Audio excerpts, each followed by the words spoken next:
Hello dear students, हम अब next topic discuss करेंगे under the SN1 mechanism of chapter alkyl halide. So हमने भी लास्ट वीडियो में डिस्कस किया है about the mechanisms in SN1 reaction, जिसमें हमने रीअरेंजमेंट तक स्टडी कर लिया है कि दैट SN1 मैकेनिज्म में रीअरेंज प्रोडक्ट बनते हैं और SN2 मैकेनिज्म में कोई भी रीअरेंज प्रोडक्ट नहीं बनता। अब हम जो नेक्स्ट स्टडी करेंगे that is the stereochemistry of SN1 reaction. SN1 में क्या स्टीरियोकेमिस्ट्री है? सो इसमें क्या आपके पास, अगर हम बात करते हैं SN मैकेनिज्म में, जो कार्बोकेटाइन यहाँ पर बनता है फर्स्ट स्टेप में, उसका एक फ्लैट स्ट्रक्चर होता है। So carbocation intermediate have flat structure.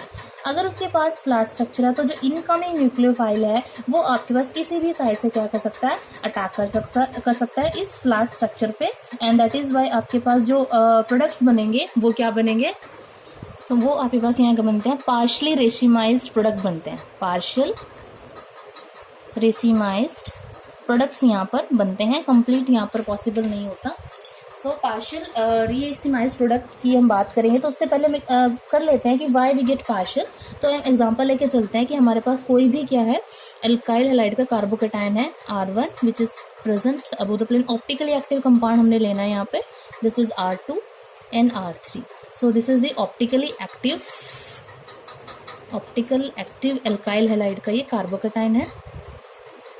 And then अब इस पे जो न्यूक्लियोफाइलिक अटैक हो सकता है वो आपके पास किसी भी साइड से हो सकता है। वो आपके पास इस साइड से भी हो सकता है और वो आपके पास इस साइड से भी हो सकता है। तो जो हाइड्रोक्साइड आयन है वो बोथ साइड से इस पे क्या कर सकता है, अटैक। तो हमारे पास क्या बनेंगे, we get two products, that is OHCr, that is R1, R2 and R3, or we get COH, R1, R2 and R3। तो इस टाइप से हमारे पास क्या बनते हैं, ये दो प्रोडक्ट्स बनते हैं जिसमें आपके पास न्यूक्लियोफाइल बोथ साइड से क्या कर सकता है, अटैक कर सकता है। अब यहाँ पर अगर बात करें कंप्लीट रेसिमाइजेशन की, तो आपके पास जो बन रहे हैं यहाँ पर, दीज आर टू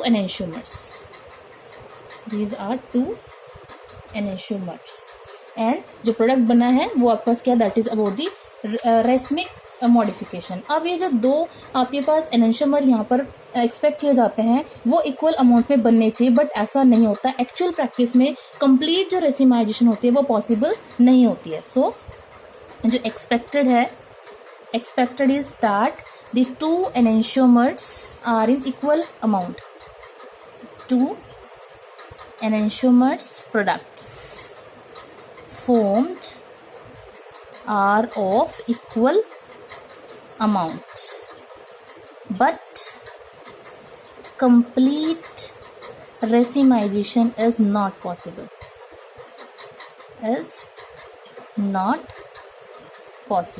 ऐसा क्यों होता है? बिकॉज जो न्यूक्लियोफाइल स्पीसीज है वो अटैक करता है कार्बोकेटाइन पे। जब आपके पास जो हैलाइड आयन है वो पर्टिकुलरली वो क्या है, वहां से मूव नहीं हो पाता कार्बोकेटाइन से, बिकॉज न्यूक्लियोफिलिक जो आपके पास स्पीसीज होता है दैट इज हाइड्रोक्सिल लाइन की अगर बात करें। सो न्यूक्लियोफिलिक जो आपके पास स्पीसीज है, species attack the carbocation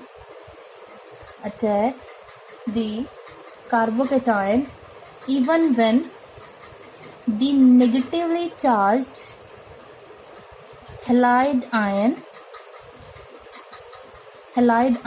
has moved sufficiently away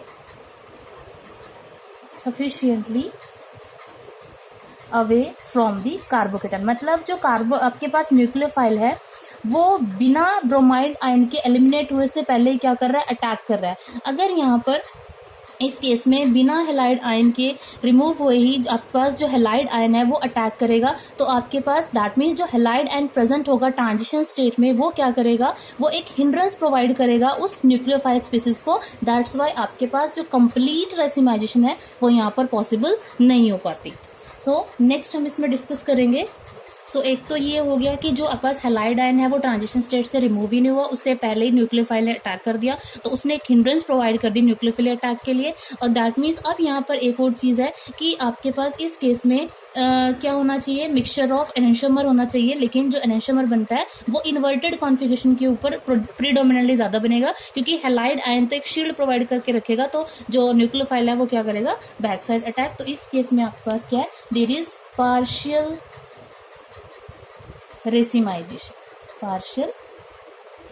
racemisation and then जैसे मैं एग्जांपल लेके शो करती हूँ।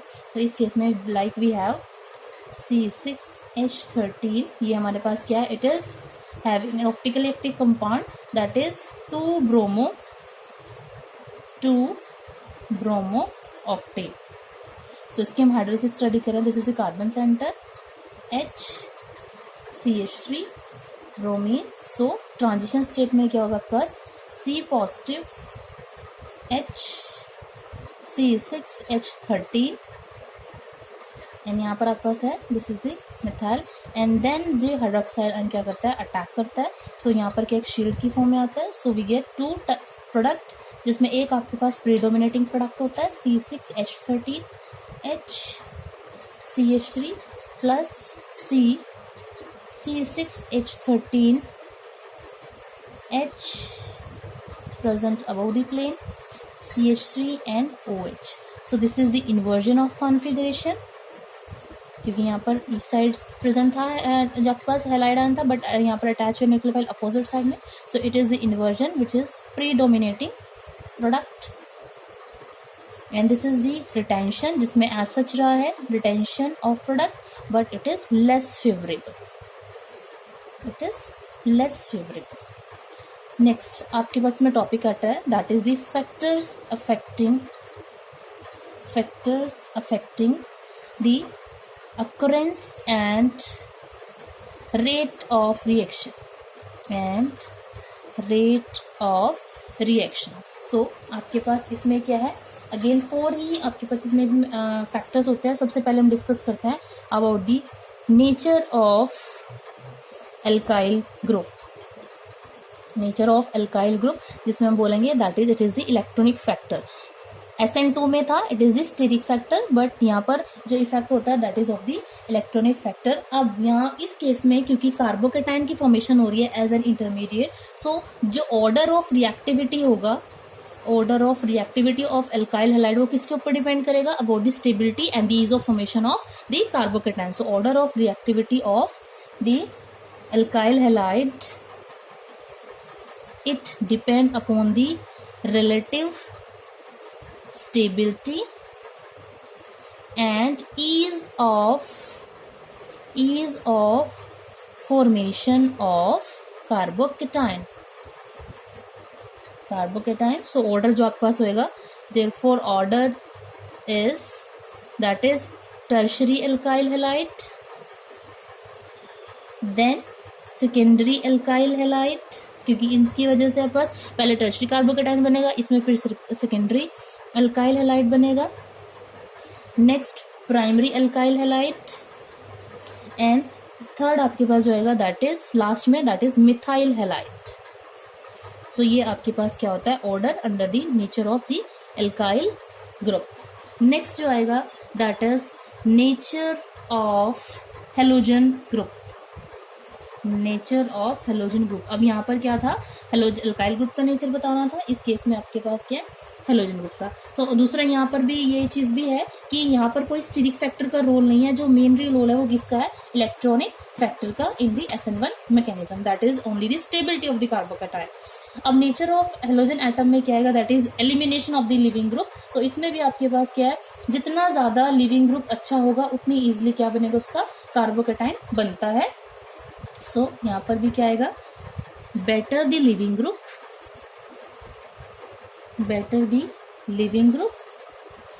more easily is the carbocation form,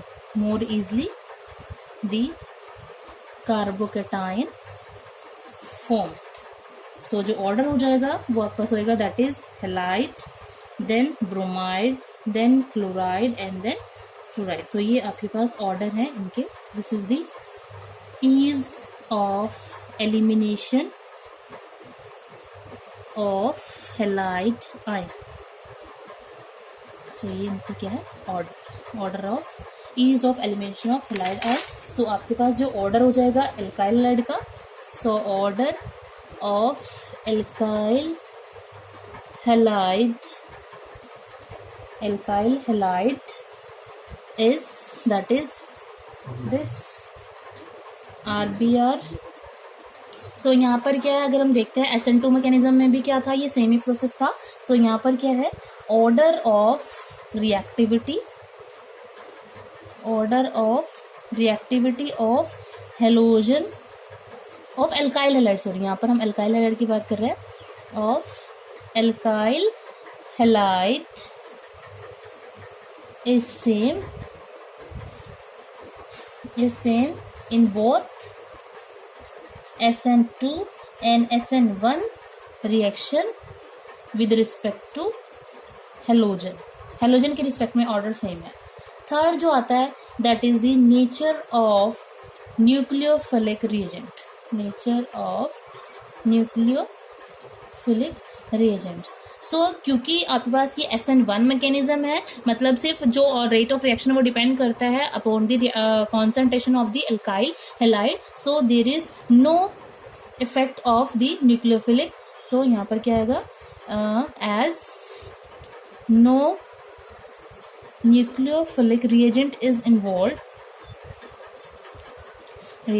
is involved in rates of reaction step, therefore no influence of nucleophile. But उस case में depend करता था in case of SN2. Fourth क्या है, that is the nature of solvent. So again जो nature of solvent है, it play a very important role in the SN1 mechanism, क्योंकि जो पोलैरिटी होती है सोलवेंट की वो क्रुशियल होती है ease of formation of the carbocation. So जो आयनाइजेशन होती है एल्काइल हैलाइड की, दैट टेक प्लेस ओनली जब आपके पास जो होल ऑफ एनर्जी रिक्वायर्ड है वो कहाँ प्रोसेस करे, that required to reach the transition state during the ionization of the alkyl halide. And वो आपके पास सप्लाइड हो जाती है energy for the formation of dipole bond between the solvent and the polar transition state. That means आपके पास जितनी ज्यादा पोलैरिटी होगी सोलवेंट की, उतनी ज्यादा उसकी सॉल्वेशन हो जाएगी एंड उतनी जो रेट ऑफ रिएक्शन है वो क्या हो जाएगा, फास्ट हो जाएगी. सो यहाँ पर क्या आएगा, that is higher polarity of solvent implies stronger the solvation forces implies faster rate of reaction. So यहाँ पर जैसे मैं शो करती हूँ, कोई भी अल्काइल हैलाइड है, so उसमें क्या पास जो मेन स्टेप है that is the formation of this polar transition state. So transition state is more polar than reactant and therefore strongly stabilized by solvation. And next they are converted into the carbocation plus the halide ion. Next जो topic हमने study करना है that is the comparison of SN1 and SN2 mechanism. So हम बात करते हैं one by one SN1 mechanism की and SN2 mechanism की. सबसे पहला तो क्लियर ही है that it follow first order kinetics but it follow the second order kinetics. दूसरा आपके पास क्या है, ये 2 स्टेप रिएक्शन है जिसमें कार्बोकैटायन बनता है, और ये सिंगल स्टेप रिएक्शन है जो आपके पास होता है through the transition state. So 2 step reaction involving carbocation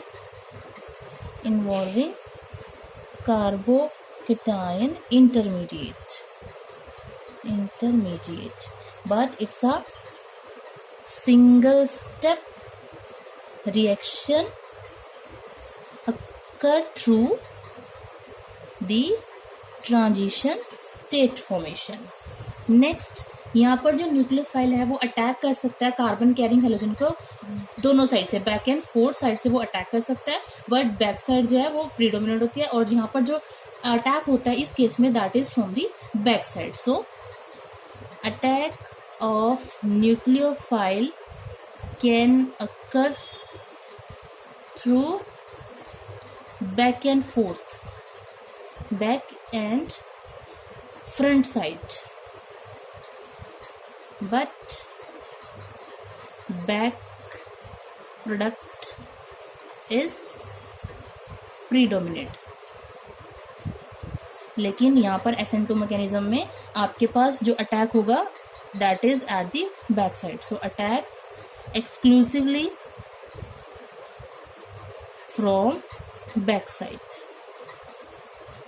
next comparison क्या आएगा SN1 एंड SN2 में.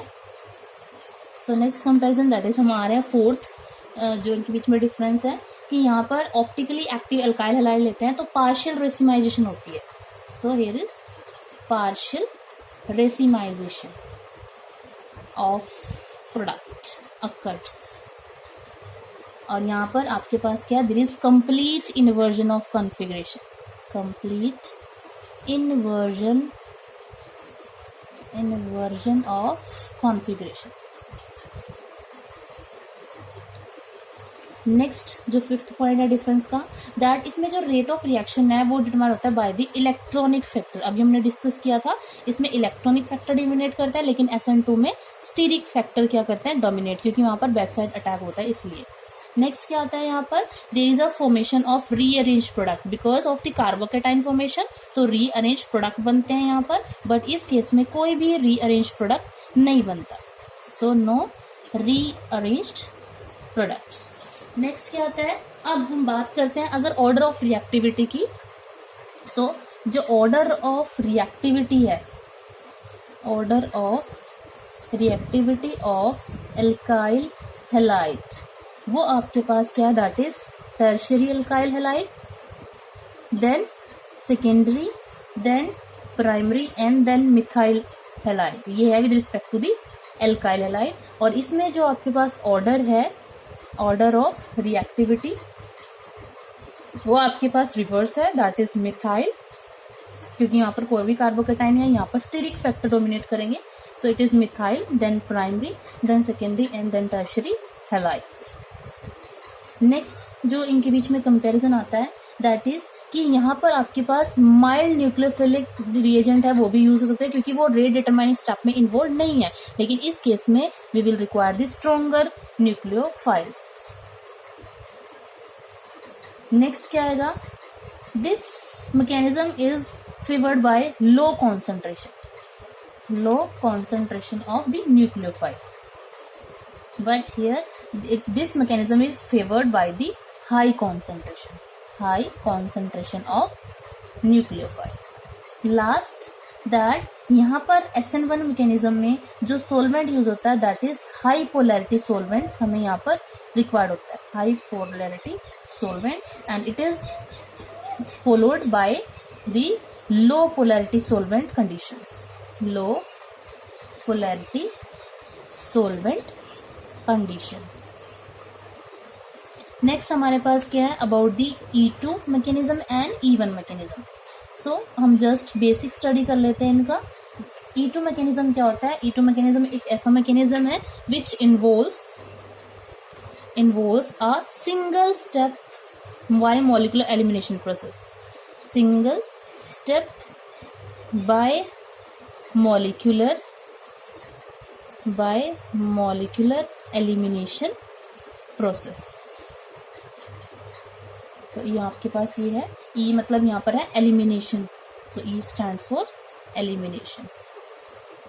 सो इसमें क्या आपके पास कोई भी क्या होगा, बेस होगा, वो क्या करेगा, एब्स्ट्रैक्ट करेगा बीटा हाइड्रोजन को कंटेनिंग दी, जो बीटा हाइड्रोजन है वो नेक्स्ट से प्रेजेंट होती है, नेक्स्ट अल्फा जो आपके पास कार्बन सेंटर है उससे नेक्स्ट पे जो प्रेजेंट है कार्बन सेंटर उस पे जो हाइड्रोजन है, and there is a removal of abstraction of this proton and then removal of this halide ion and we get the resulting alkene and BH plus the halide ion. तो ये आपके पास यहाँ process है। जैसे example लेके चलते हैं tertiary amyl chloride का, that is CH3 CH3 Cl, this is Cl CH2 CH3।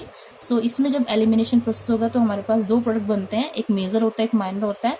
सो आपके पास जो 86% में बनता है that is this CH3, so this is 86% plus water plus Cl negative, and 14% यहाँ पर बनता है that is CH2 CH3 single bond CH3 plus water plus Cl negative. Next हमारे पास आता है दैट इज E1 मैकेनिज्म।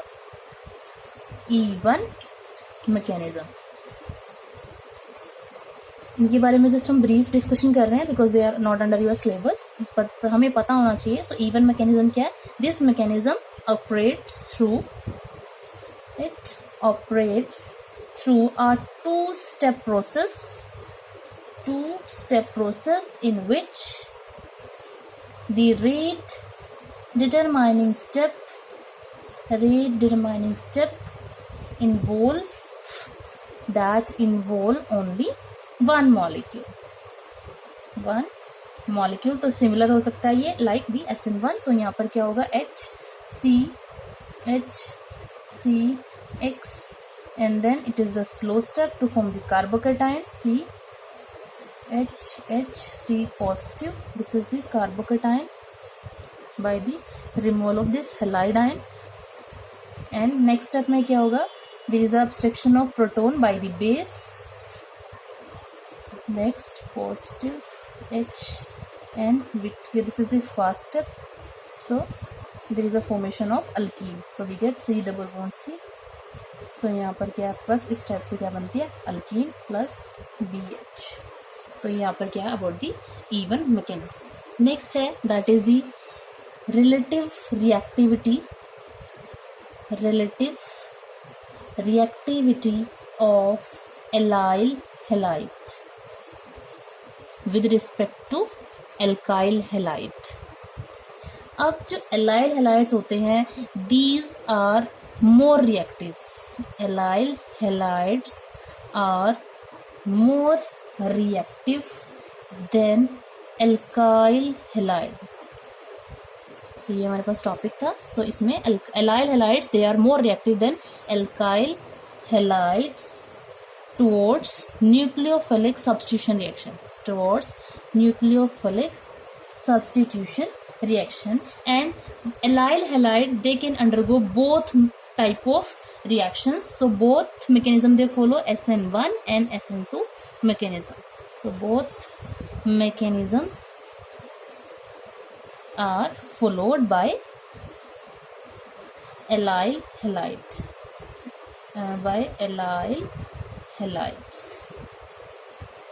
अब अगर हम बात करें SN मैकेनिज्म की, तो इसमें जो फैक्टर बात करेंगे वो हम इलेक्ट्रॉनिक फैक्टर के थ्रू बात करेंगे, और अगर हम SN2 की बात करेंगे तो उसमें जो डोमिनेट करेंगे that is the steric factor. अब जो एलाइल हैलाइड होता है, एलाइल हैलाइड होता है क्या है? जिसमें आपके पास जो हैलाइड आयन होता है, जो हैलाइड ग्रुप है वो प्रेजेंट होता है, दैट इज दी जो डबल बॉन्डेड कार्बन एटम है उससे नेक्स्ट कार्बन एटम पे क्या होता है? That is next double bonded carbon atom से नेक्स्ट कार्बन एटम पे क्या है? ये हेलोजन प्रेजेंट होता है। फर्दर ये आपके पास एक रेजोनेंस स्टेबलाइज क्या देती है? Carbocation, that is the resonance stabilise allyl carbocation. So by the removal of this halide we get CH2 double bond CH and CH2 positive, so this positive charge is dispersed in this way, so we get CH2 positive CH double bond CH2। so यहाँ पर क्या है? there is a resonance stabilized allyl carbocation। सो जो stability होती है carbocation की वो comparable होती है इस एलाइल कार्बोकेटाइन की, वो that is comparable to the stability of the secondary and tertiary carbocation, जिसमें आपके पास there is a dispersal of the positive charge due to the inductive effect. So this stability is comparable with stability of secondary and tertiary carbocation which undergo dispersal which undergo dispersal of positive charge by inductive effect. तो inductive effect की वजह से यहाँ पर क्या हो रहा है, डिस्पर्सल हो रही है पॉजिटिव चार्ज की। सो दूसरा आपके पास जो साइज है एलाइल ग्रुप का, that is an unbranch primary alkyl group. तो अगर अनब्रांच आपके पास अल्काइल ग्रुप की वे में इसका आपके पास क्या स्ट्रक्चर है, तो आपके पास यहाँ पर कोई भी स्टेरिक हिंड्रेंस अवेलेबल नहीं होगी। दैट मीन्स जो अटैक है वो आपके पास बैक साइड भी हो सकता है और फ्रंट भी हो सकता है। तो ये दोनों ही मैकेनिज्म फॉलो कर रहा है, SN1B and SN2B। So CH2 double bond CH CH2 Cl। सो यहाँ पर this is the allyl halide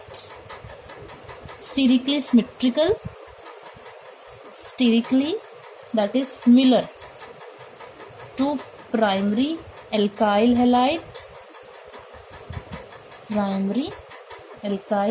halide and does not hinder the nucleophile, does not hinder the approach of next इसमें आता है that is reactivity in SN1, reactivity in SN1 reaction and reactivity in SN2 reaction. So यहाँ पर due to the resonance stabilization जिसमें positive charge disperse हो रहा है, so they can follow the SN1 mechanism. And जो net result होता है कि आपके पास जो सेकेंडरी और टर्शरी अल्काइल हैलाइड की तरह जो एलाइल हैलाइड्स भी होते हैं वो भी जो वन रिएक्शन है उसको लीडली फॉर्म करते हैं। एंड देयरफॉर यहाँ पर जो रेट होगा that is rate of SN1 mechanism is similar to secondary and tertiary alkyl halide, और इवन उनसे फास्टर ही होता है and even faster than that. And in SN2 reaction, but now due to इसमें आपके पास आएगा due to no steric effect, so they will behave like the primary alkyl halide। and यहाँ पर जो रेट होगा वो भी again, so rate of SN2 reaction is similar to the primary alkyl halide and even greater and even fast than that। तो ये यहाँ पर इसका रोल। नेक्स्ट जो आता है दैट इज दी, हम नेक्स्ट वीडियो में डिस्कस करेंगे